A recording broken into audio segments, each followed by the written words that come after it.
사람이 살아가면서 제일 힘든 부분이 있다면 나 혼자라고 느낄 때죠. 주변에 아무도 없고 나 돌 사람이 아무도 없고 이 세상은 나 혼자구나. 뭐 그럴 때 힘들지 않겠냐. 그래서 사람들이 찾는 것이 종교겠죠. 누굴 믿으려고 하겠고 의절 대상을 찾겠죠. 그래서 저와 여러분이 찾은 그 대상은 우리가 창조주 하나님이다. 전능자 하나님이다. 그 하나님이 우리에게 약속하시기를 임마누엘 함께하겠다 약속하셨잖아요. 그래서 사실은 하나님 우리에게 주신 최고의 축복인 겁니다. 뭐가 최고의 축복인가 하면 임마누엘 함께 하시는 그 축복이 사실은 최고의 축복인 거죠. 근데 문제는 뭐냐면 그 사실을 실제적으로 피부에 못 느끼는 거죠. 피부적으로. 실제 삶 속에서 실제적으로 피부로 못 느끼는 게 문제예요. 실제로 누리기만 하면 아무 문제가 없거든요. 그래서 요셉 같은 경우 뭐 우리 예를 들잖아요. 누렸다. 누리니까 아무 문제가 없었어요. 노예로 가도 괜찮고 감옥에 가도 괜찮고 뭐 어떤 환경에 있어도 괜찮다. 그렇게 누렸단 말이죠. 그래서 여러분이 이번 WC 기간에 그 의미를 가지고 주신 말씀이 뭐냐면 보호자의 축복을 받는 자. 보호자의 축복. 하나님이 함께 하신 축복인다는 말은 보호자의 축복을 누리는 자. 그래서 보호자의 축복을 받으려면 어떻게 되느냐? 1강 메시지 때 서로 부분이 그랬어요. 우리가 보호자의 축복을 받으면 어떻게 하느냐? 237을 봐야 된다. 그렇죠. 237을 봐야 된다. 그래서 뭐 서로 부분에 그런 얘기도 했거든요. 우리 랩런트 얘기하면서 뭐 공부를 잘하면 좋다. 그러나 공부를 못하면 더 좋을 수도 있다. 뭐 그렇게 하면서 그 시대에 그러니까 요셉 시대에 모세 시대에 그 사람들이 공부했겠냐. 그리고 그 때에 그 랩런트들이 그 시대의 공부를 할 수가 없는 상황이었죠. 근데 하나님이 그들을 서밋을 치유하는 사람을 아니고 불렀단 말이죠. 왜 그랬느냐? 237을 봤기 때문에.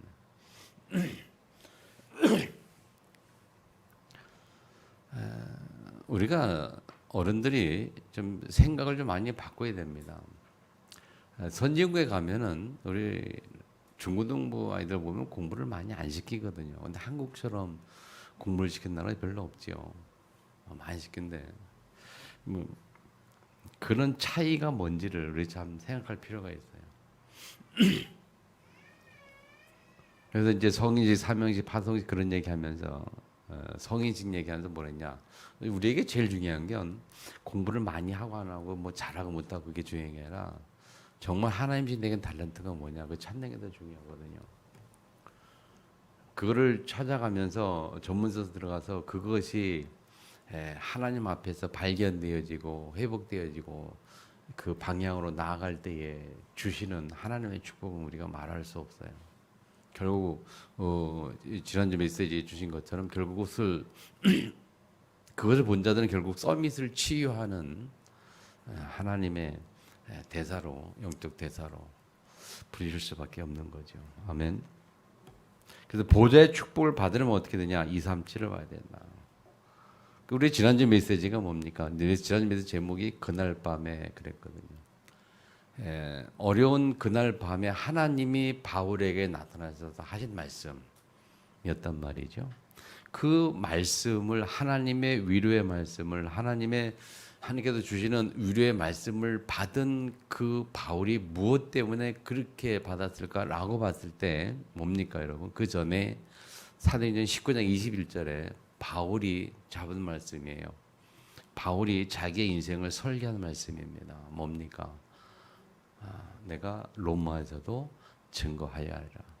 예루살렘에서 증거한 것처럼 로마에 가서도 증거해야 하리라. 그렇게 바울이 하나님 앞에서 자기의 인생의 미래를 놓고 하나님 말씀으로 설계한 것이고, 또 다른 말로 말하면 지금으로 말하면 237을 봤던 거거든요. 바울이 로마를 봤던 거예요. 그 당시 237이 로마였단 말이죠. 로마를 봤던 거예요. 그렇게 하고 그러니까 하나님이 그 바울에게 그날 밤에 말씀 주시고, 오늘 본문의 말씀은요, 위기를 기회로 만든 하나님 그랬는데, 그 바울을 죽이는 자가 40명이 되는 그 위기 속에서 위기 속에 있는 바울을 하나님이 그 위기를 기회로 바꾸셔서 어떻게 바꿨는가 하면 총독 앞에 설 수밖에 없는 기회로 바꾸는 거 있죠. 그 위기를 통해서 총독 앞에 가게 되는 기회가 됐단 말이죠. 그래서 말씀의 제목을 위기를 기회로 만드신 하나님. 다시 말하면 보호자의 축복 속에 있는 자는 하나님이 모든 위기를, 모든 문제를 기회로 만드신다. 그렇게 보시면 정확합니다. 아멘. 그래서 지난주에 말씀 통해서 무엇을 보는가 그런 내용을 좀 얘기했고요. 무엇을 위해 사는가. 여러분, 우리가 237을 보고 237을 위해 사는, 그리고 237을 위한 현장, 여러분 그런 얘기였단 말이죠. 그래서 그것이 참 중요한데, 오늘은 무엇을 위해 사는가 아니라 무엇을 보는가가 중요해요. 그렇게 살기 위해서는 무엇을 보는가가 중요하다. 그래서 렘넌트들에게 더블 때 말씀하신 것이 핵심이 뭐냐? 1강도 무엇을 보느냐 여러분들이. 그러면서 내용이 뭐냐? 237을 봐야 된다 그 말이에요. 무엇을 보느냐. 사람 참 중요합니다. 무엇을 보느냐. 그 보는 것 가지고 우리 삶이 바뀌고 우리가 방향을 맞추고 변화가 돼요. 보기에 따라서. 무엇을 보느냐. 우리 인생의 미래가 그렇거든요. 내가 무엇을 보고 무엇을 발견하고 무엇을 깨닫느냐에 따라서 우리가 그쪽으로 방향을 가요. 어릴 때 너무 돈이 없어가지고 고생 많이 한 사람은 그 오직 돈밖에 안 보이니까 방향을 그쪽으로 잡아요. 돈 버는 게 최우선이다. 무슨 짓을 해서 돈을 버는 거냐 지금. 그래서 성공을 하기도 하고 하거든요. 우리가 무엇을 보는가가 중요하단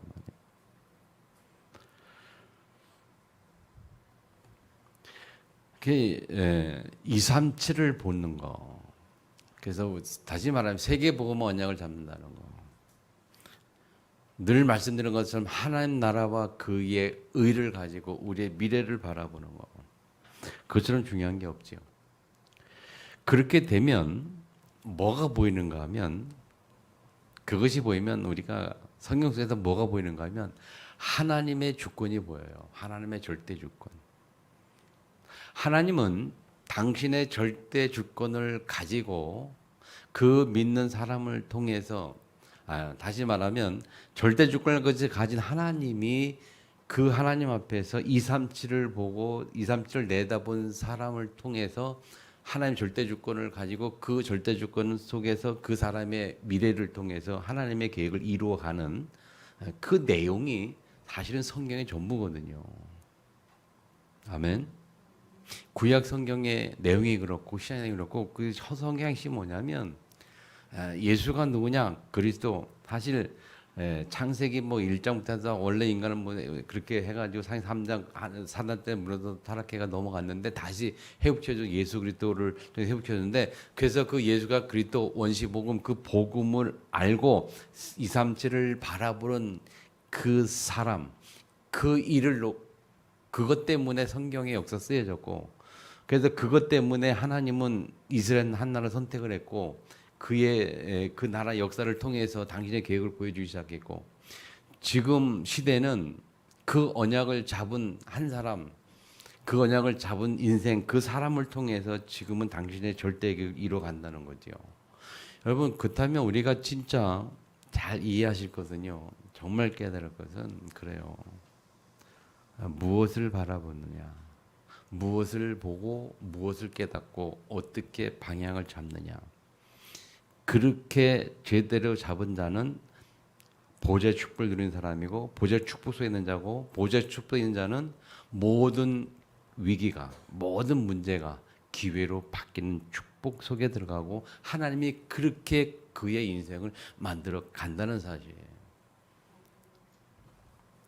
저에게는 이 말씀이 지난 3년 굉장히 위로가 되고 힘이 됐어요. 저에게.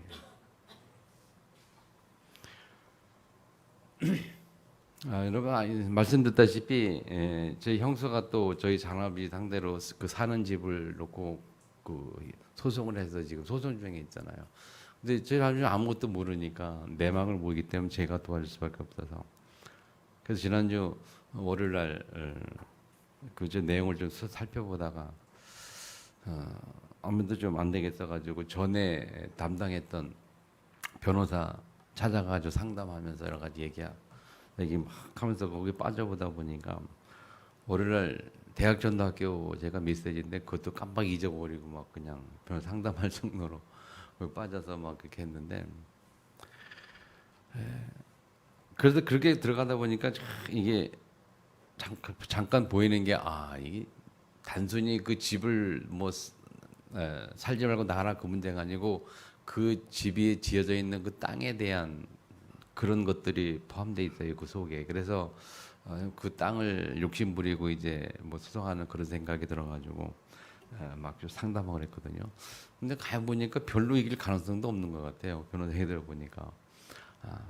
어쨌든 그러다 보니까 결국은 제가 또 속에서 뭔가 이렇게 올라오는 게 있잖아요. 옛날 경험이 있고 막 그래서 근데 막 그런 그 속에 있다 보니까 막 힘든 거죠. 근데 이 본문의 말씀을 쭉 이렇게 묵상하고 이렇게 하면서 이 제목을 딱 보면서 하나님은 바울이 가진 위기를 기회로 만드셨다면 그 이유가 뭐냐? 바울이 237을 보고 알았고 깨달았고 그것을 잡았고 19장 21절에 로마도 보야리라. 그렇다면 방해 그쪽으로 갔던 바울을 그렇게 했다면 지금 나를 볼 때 나는 무엇을 보고 어떻게 사느냐, 그게 중요하지 않게. 그래서 내 자신을 점검하게 되고 다시 내 자신을 보게 되면서 그래야지 세계 보고만 우리 언약 잡고 렘넌트 키우고, 그렇게 다시 나를 점검하면서 이 말씀이 나에게 위로가 될 때 그렇구나, 하나님이 지금 내가 문제 속에 있지만 이 문제를 기회로 바꾸시지 않겠냐. 그런 말씀을 통해서 그렇게 딱 들어오니까요, 그때부터 이제 그 속에서 막 올라왔던 화나 뭐 그런 것들이 가라앉기 시작하는 거예요. 가라앉기. 여러분, 우리가 살아가면서 우리 인간 관계 속에서 우리 환경 속에서 많은 일들이 생기거든요. 그것 때문에 오는 스트레스가 참 많지요. 근데 그때마다 우리가 하나님의 말씀이 위로가 되고 힘이 돼야 되지, 그 외에 다른 아무것도 위로가 되고 힘이 안 되거든요, 여러분. 그래서 받는 뭐고 우리 애들이나 우리 집사람이 뭐라고 얘기를 하지, 위로하지. 근데 뭐 그건 위로니까 뭐 좋은 이야기고 하지만은 진짜 그 마음 깊은 속에 그런 부분이 해결이 안 된단 말이죠. 그것을 해결할 수 있는 유일한 것이 하나님 말씀이었어요.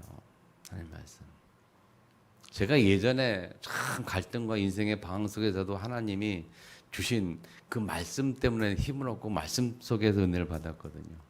결국 우리 인생은요, 하나님의 말씀이 아니면 참된 위로가 될 게 아무것도 없어요. 그래서 여러분, 진짜 말씀 속에서 하나님의 은혜가 회복되기를 축복합니다. 그런데 불신자들은 하나님 향한 믿음이 없으니까, 절대 주권을 인정하지 않으니까 위기와 문제, 환난들이 그대로 그 속에서 그것을 위해 고민하고 갈등하고 그것을 해결하기 위해서 인본주의를 쓸 수밖에 없고, 인본주의 쓰고 쓸수록 힘들어하고 힘듦을 느끼는 것은 뭐냐면 내 힘대로 안 되는 자기 한계, 자기 무능 속에서 예? 그 속에 더 빠지게 되다 보니까 더 힘들어하는 거예요. 그러니까 사람이 인생이 굉장히 힘들 수밖에 없거든요. 근데 이 그리스도는 뭐냐? 그리스도는 모든 무능과 한계를 극복하게 하고 무의를 극복하게 하는 영적 힘을 주는 그 이름이 그리스도잖아요. 아멘. 그래서 예수 그리스도 이름으로 우리가 하나님 말씀 쪽에서 나의 한계를 극복하고 무능을 극복하고 무의를 극복할 때에 그때에 주시는 하나님의 말씀을 통해서 힘을 얻으면 세상에서 그 어떤 것도 우리에게 나에게 힘들게 하는 그 어떤 것도 없다는 거지요. 그 비밀을 가지고 하나님 앞에 서면 우리가 이 세상의 증인으로 서는 것이고, 아멘. 증인으로 서면서 우리가 남은 생에 하나님 앞에 2, 3, 7을 바라볼 때에 우리에게 주시는 남은 인생 주시는 하나님의 은혜, 하나님의 역사, 그것이 오늘 말씀드린 것처럼 모든 문제, 모든 환난, 모든 위기를 하나님 기회로 만들어 가신다. 아멘. 믿으시기를 주면서 축복합니다. 그래서 오늘 본문의 내용을 좀 자세히 보세요, 여러분. 첫 번째 보면 바울이 당한 위기가 뭐냐? 13절에 보면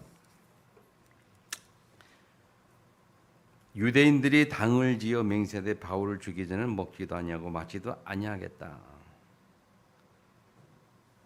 네. 그렇게 동맹한 자가 13절에 보니까 40명이나 되었더라.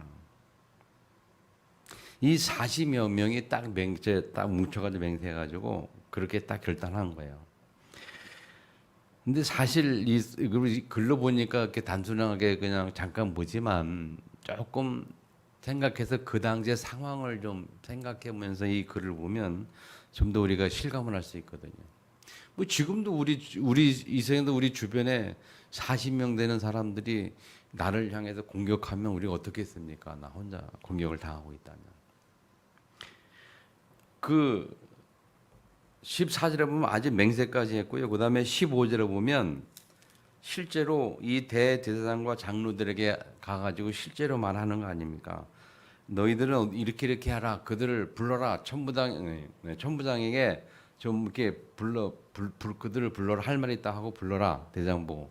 그러면 우리는 기다리고 있다가 바울을 죽이겠다. 그렇게 계획을 세우고 대장하고 장로들에게서 말을 하는 거란 말이에요.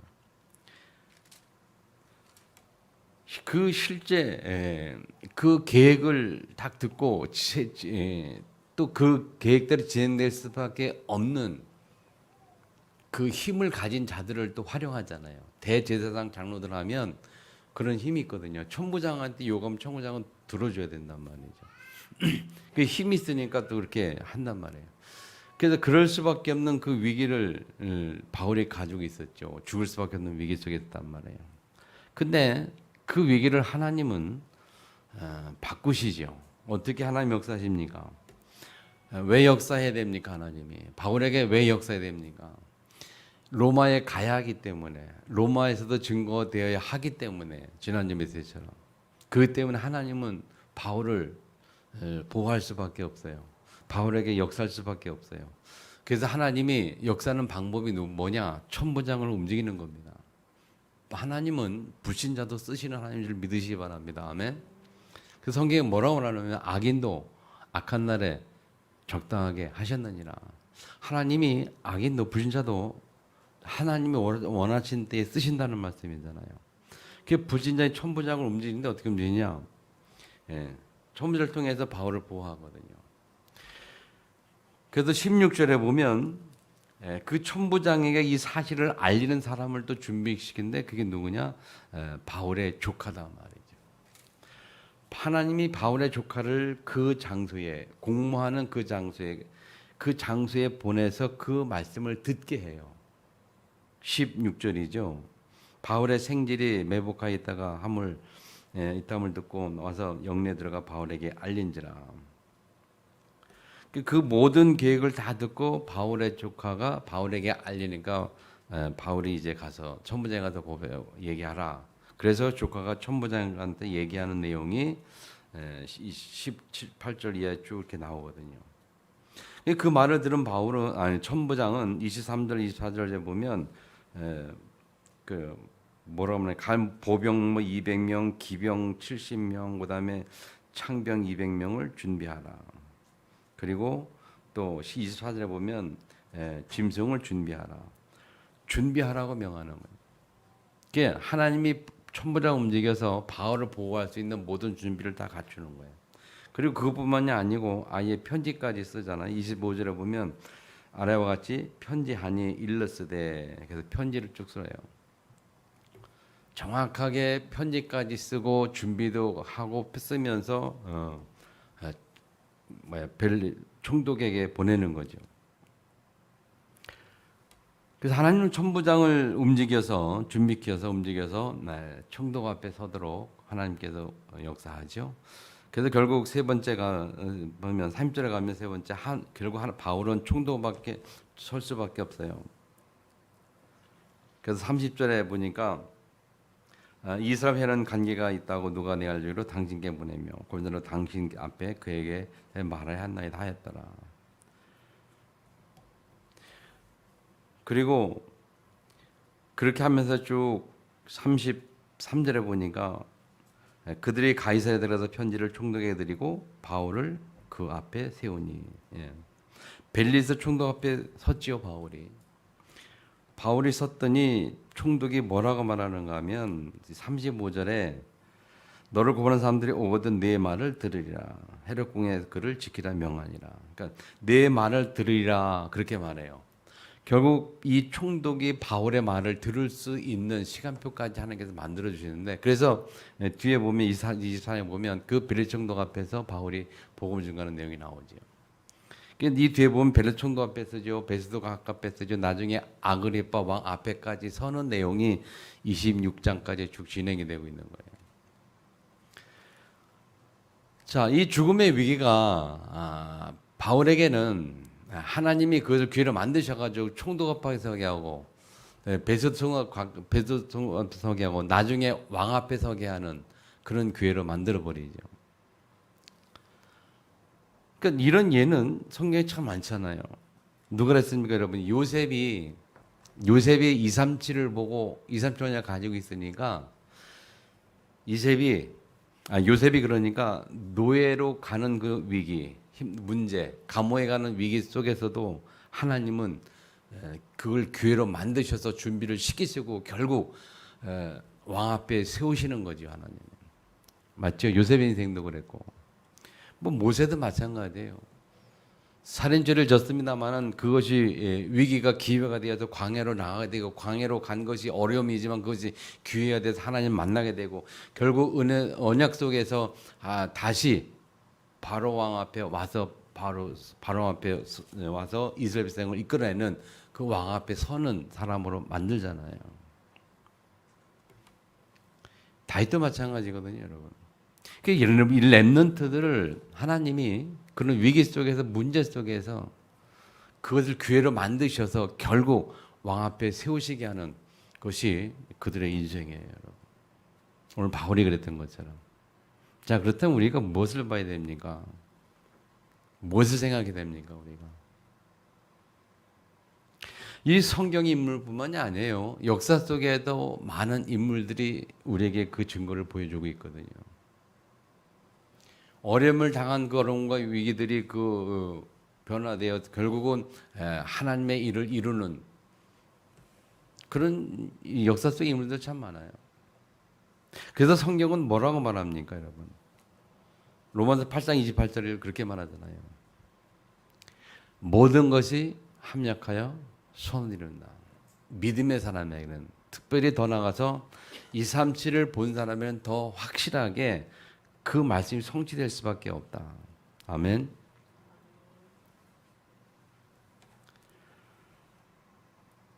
하나님은 절대 주권자이십니다. 하나님은 절대 전능자라는 거죠. 자, 여기서 우리가 뭘 생각해야 됩니까? 내가 믿는 하나님이 나에게 어떻게 느껴지느냐? 내가 믿는 하나님은 나에게 어떻게 역사하시느냐? 또 반대로 내가 믿는 하나님을 나는 지금까지 어떻게 체험해 왔느냐?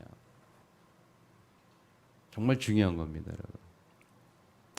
어제 저녁에 8시부터 어제 8시부터 밤 10시까지 우리 전에 왔던 우크라이나의 정무희 선교사가 그 사역을 참 잘하거든요.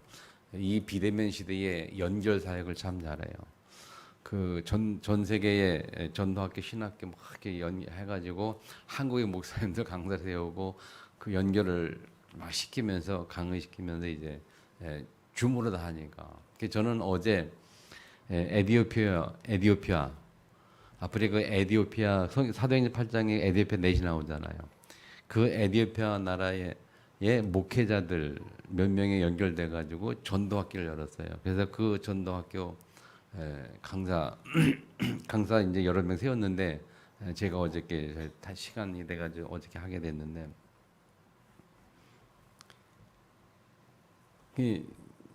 지금 그 얘기를 했어요. 어제 메시지 때 뭔 얘기냐면 그들이 목사이거든요. 목사이니까 정말 여러분이 하나님을 어떻게 믿느냐, 어떻게 체험했느냐 그런 내용을 했는데 자, 왜 그렇게 했냐면요. 전에 우리 가나의 이용화 선교사님을 알잖아요. 가나에 제가 여러 번 갔다 왔단 말이잖아요. 그 가서 늘 경험한 것을 보면 그들은 영국 식민지였기 때문에 이 기독교에 대해서 아주 이해도 되고 잘 알고 그래서 현장 나가서 전도하고 이렇게 물어보고 이렇게 하면요. 아리 크리스찬 딱 하면 거의 90% 이상이 자기는 예수 그래요. 자기 예수 믿는다는 거죠. 크리스찬이라는 거죠. 근데 그들 삶을 보면 전혀 아니거든요. 하나님 믿는다는 삶은 아니란 말이에요. 그러니까는 그렇게 그냥 예수를 지식으로 아는 실제 삶 속에 체험이 안 돼 경험이 안 되는 그런 삶을 많이 본단 말이에요. 거의 로마에 가도 그렇고 이미 복음이 한번 지나간 국가들은 거의 다 그래요. 거의 그냥 다 나는 믿는다. 하나님 자녀다. 예수 믿는다. 근데 실제 삶 속에서는 아닌 거거든요. 그래서 어제 에디오피아 그 목회자한테 그 얘기했어요. 제 간증도 하면서 하나님 나를 듣게 말씀 변화시키고 내가 어떻게 하나님 믿는 그런 쭉 얘기했는데 여러분 진짜 우리에게 중요한 것은요. 그겁니다. 내가 하나님을 얼마만큼 내가 체험하고 있느냐. 그리고 그 하나님 내가 얼마만큼 믿고 있느냐.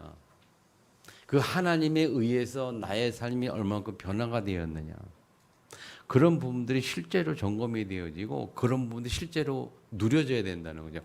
복음을 누린다는 말은 뭡니까 여러분? 하나님이 나와 함께한다는 사실을 누린다는 거란 말이에요. 실제로 누리느냐 못 누리느냐 그것이 뭐냐 그걸 보고 믿음이라고 그래요. 믿음이 있느냐 없느냐 그렇게 말해요. 하나님이 나와 함께 하시면 얼마만큼 믿느냐 그 믿음이 있느냐 없느냐에 따라서 우리 생활이 달라지거든요. 늘 얘기하잖아요. 하나님의 절대 주권을 믿어라. 하나님을 믿으려면 100% 믿어라. 50% 믿지 말고 100% 믿어라. 50% 믿는다는 말은 50%는 내 마음대로 산다는 거고 50%만 믿고 50% 내 마음대로. 가만히 보세요. 나의 삶은 실제 삶 속에서 내가 얼마만큼 내 마음대로 살고 있는지 하나님의 말씀 가지고 따라가고 있는지 실제로 한번 보세요. 그러니까 계속 우리가 말씀을 듣거든요. 그것 때문에. 그래서 이번에 WC 달동도 들으면서 굉장히 좀 도전이 된 거는 참 그렇다. 이 참 생각이 많이 바뀌어요. 유목쌤이 들으면 생각을 참 많이 하고 생각하게 되고 생각이 바뀌게 되는 그런 은혜를 받거든요. 또 다시 또 생각이 또 좀 바뀌는 뭐냐면은 렘넌트를 향한 생각 그리고 공부에 대한 생각, 렘넌트들의 미래에 대한 생각 그런 생각들이 바뀌기 시작했단 말이에요. 좀 더 바뀐 거죠.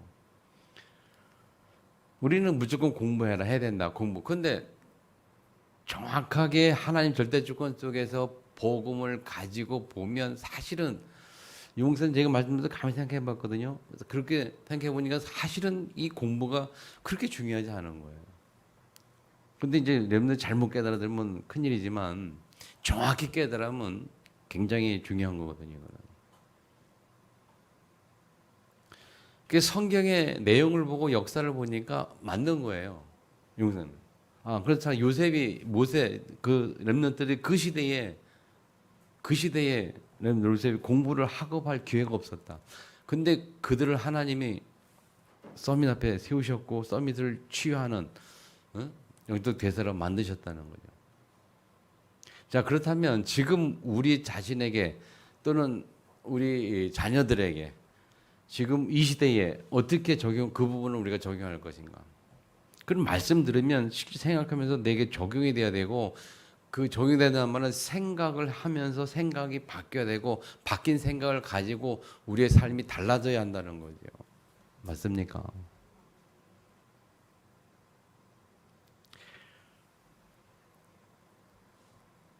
그 말씀이 어렵다라고 얘기도 하더라고요. 유용선 말씀 렘넌트 이야기 좀 어렵죠, 어렵기는. 근데 어려운데 그렇게 어려울 거 없어요. 그냥 내게 들려지는 대로 잘 조금만 생각하면 내게 들려지는 대로 그 말씀의 정확한 의미가 뭐냐 생각하고 생각만 바꾸면 되는 거예요. 그 말씀을 다 외우려고 다 이해하려고 하지 말고 하나님이 내게 주시는 깨닫게 하시는 은혜가 있어요. 이게 이런 뜻 저런 뜻이구나. 그런 내용에 대해서 우리가 이해를 하고 그 말씀 내용의 근거가 뭐냐? 근거가 성경 속에서 나온 것이라면 성경을 근거로 해서 나온 말씀이고 그 성경을 근거로 해서 생각이 바뀌어지는 내용이라면 그냥 그대로 생각 바꾸고 행동을 옮기면 되는 거예요. 어려울 게 없어요. 그냥 100%다 이해하려고 하니까 어렵지. 그냥 간단하게 그렇구나. 237을 본자 보좌의 축복을 누리는 것이다. 그럼 보좌의 축복은 어떻게 되느냐? 237을 봐야 된다는 거죠. 그럼 어떻게 되냐? 내가 237을 봤느냐 못 봤느냐 그게 중요한 거거든요. 그럼 그걸 생각하면 되는 거예요. 나는 237을 받는가 못 받는가? 세계 원형을 잡았는가 안 잡았는가? 그걸 나한테 점검하면 되는 거예요. 그래서 아니라면 생각이 바뀌어야 되는 거. 나는 앞으로 237을 봐야 되겠구나. 내가 모든 일을 하던 그 목표를 237로 해야 되겠구나. 전 세계를 바라보는 그 비전을 가져야 되겠구나. 그리고 그것을 위해서 내 인생 앞으로 살아야 되겠구나. 그렇게 생각을 바꾸면 되는 거예요. 그러면서 구체 기도에 들어가요. 하나님, 이제 생각을 바뀌었으면 내가 이제부터 실제 삶 속에 어떻게 행동으로 바뀌고 어떻게 바뀌어가야 하는지 그분을 놓고 우리가 기도를 하는 거란 말이에요. 기도하다 보면 사람에게마다 다 다르게 인도하시고 깨닫게 하시는 그 하나님의 역사가 있어요. 자, 성령이 그냥 있는 존재가 아니고 성령의 약속이 뭡니까? 예수님의 약속이 뭡니까? 성령이 너에게 임하시면 보혜사 성령에게 오시면 그렇게 말씀했거든요. 우리를 가르치고 생각나게 하시고 깨닫게 하신다고 은혜 주신다 그랬거든요. 하나님 말씀을 깨닫게 하고 하나님 말씀을 생각나게 하시고 우리에게 지혜 주셔서 하나님의 그런 은혜들을 깨닫게 하신다니까요. 그 약속의 말씀을 분명히 믿으신다면 하나님이 내게 주신 말씀을 가지고 깊이 묵상하고 생각하면 그 속에서 깨닫게 하시는 성령의 역사를 체험하는 거예요. 그 체험이 되어지면 그 말씀, 그 깨달음을 가지고 그대로 삶 속에 적용하면 되는 거거든요. 근데 우리가 안타깝게도 적용이 안 되는 부분은 뭐냐면 늘 지식으로만 자꾸 듣고 지식으로만 이해하니까요. 그럼 지식이 아닌 실제 삶 속에 깨닫게 되면 어떻게 되느냐? 단 하나밖에 없어요. 생각, 묵상. 그리고 무슨 생각이냐? 이 말씀이 나에게 어떤 의미냐? 이 말씀 가지고 내가 어떻게 해야 되느냐? 그걸 계속 고민해야 되는 거예요. 또 반대로 여러분이 살아가면서 문제가 있다, 어려움이 있다, 어떤 갈등이 있다, 그런 게 있을 때에 그것을 가지고 이것에 대해서 하나님은 무슨 말씀을 하시는지 성경 속에서 찾아내는 고민. 내가 어려움을 당하고 있단 말이에요. 그러면 하나님 이걸 가지고 나 하나님 무슨 말씀을 붙잡아야 됩니까? 그렇게 생각하는 거. 그 생각이 있어야 하나님이 그 생각 속에 말씀을 주시지요. 그렇죠? 그 생각이 없는데 하나님 말씀을 줄 수가 없어요. 제가 지난주에 소송 속에 빠져 있다가 막 이렇게 하다가 그러다가 이제 WRG 메시지 딱 들었거든요. 메시지 듣는 순간에 딱 깨닫게 하시는 그렇구나. 근데 여기 빠질 문제가 아니지. 하나님 이렇게 바꾸시지. 그렇게 말씀이 내게 들어오니까 그 말씀을 따라 내가 생각이 바뀌고 마음이 바뀌어지니까 복음이 누려지는 그 상태로 바뀌는 거죠. 그래서 문제가 안 되는 그런 상태로 우리가 복음 누린다 그럴게. 아멘. 그 실제 속에 우리가 들어가고 실제 그것을 체험하고 누리는 거지. 그게 신앙생활이에요. 아멘. 승리하시기를 축복합니다. 그래서 절대적으로 기억하세요, 여러분. 하나님의 절대 주권을 절대적으로 인정하시기 바랍니다. 반드시 하나님 살아계신 분이요, 창조주시요, 절대적 능자시요. 그 하나님의 주권 속에서는 어떤 것도 문제가 될 수가 없다. 그게 오늘 증거가 본문의 내용이란 말이에요. 그럼 제목이 뭐냐? 위기를 기회로 만드실 하나님. 그럼 내가 당한 위기가 뭐냐? 내가 당한 문제가 뭐냐? 그 속에서 우리가 그 속에서 오늘 말씀을 통해서 우리가 답을 얻는 거죠. 그렇구나. 이것이 하나님은 기회로 만드시겠구나. 그럼 내가 이 위기 속에 이 문제를 가지고 어떤 기회를 잡아야 될 것인가? 그걸 놓고 이제 하나님 앞에 기도하고 응답받는 거예요. 아멘. 지금 나의 문제, 나의 환경을 가지고 하나님 앞에 기도하는 겁니다. 그럼 어떻게 그것을 찾아내는 거예요. 그 찾아내는 그 기도, 그게 우리가 해야 될 거고. 분명히 하나님 말씀하시기를 아무것도 문제될 수 없는데 로마 8장 28절 서로 인다고 말씀하신다. 그러면 내가 이 속에서 어떻게 복음을 누려야 할까요? 그 속에서 기도하는 가운데 말씀을 찾아내는 것. 그것이 중요하고요. 더 나아가서 내가 응답받을 이유가 뭐냐 하나님 앞에 기도할 때에 237을 놓고 하나님 나는 언약잡은 자여 237 세 개의 언약을 세 언약을 바라보면서 237을 바라보면서 살아갈 사람인데 그 내 인생의 목적 목표를 가지고 지금 이 시간표에 이 사건을 통해서 이 문제를 통해서 어떻게 응답받고 어떻게 내가 생각을 바꿔야 하고 어떻게 복음을 누려야 합니까? 라고 하나님 앞에 기도하는 그런 실제적인 그런 기도 속에서 우리가 굉장한 하나님의 은혜가 회복이 돼요.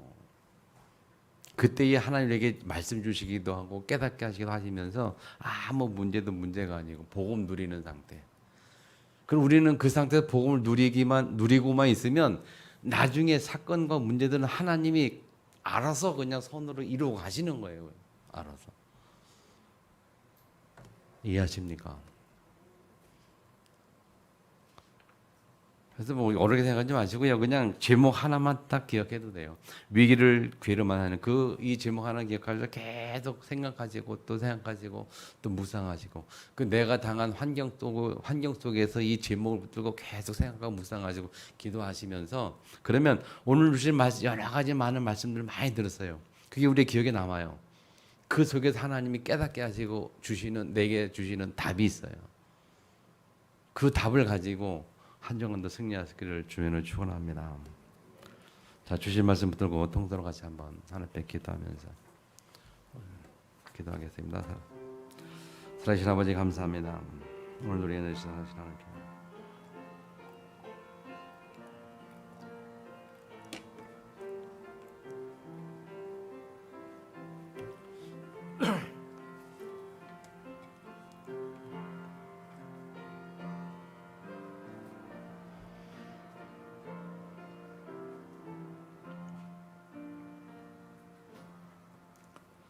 예수는 그리스도 하나님의 나라 오직 성령 충만 이 언약 속에서 이 바탕 속에서 근본적인 믿음 속에서 오늘 우리가 하나님 앞에 서게 하시며 그래서 하나님 우리 인생의 모든 위기와 문제들이 기회로 바뀌는 하나님의 보좌의 축복을 누리는 말씀 주신 것을 감사합니다. 전능하신 아버지 하나님 이 말씀 주신 말씀의 제목대로 하나님 보좌의 축복을 누리게 하시고 누릴 수밖에 없는 우리의 상태가 되도록 은혜를 더하여 주옵소서. 237을 바라보는 상태, 237 속에 있는 우리의 인생, 237 속에 살아갈 수밖에 없는 우리의 미래가 되도록 축복하시고 인도하시고 역사하여 주옵소서. 예수님의 이름으로 기도합니다. 아멘.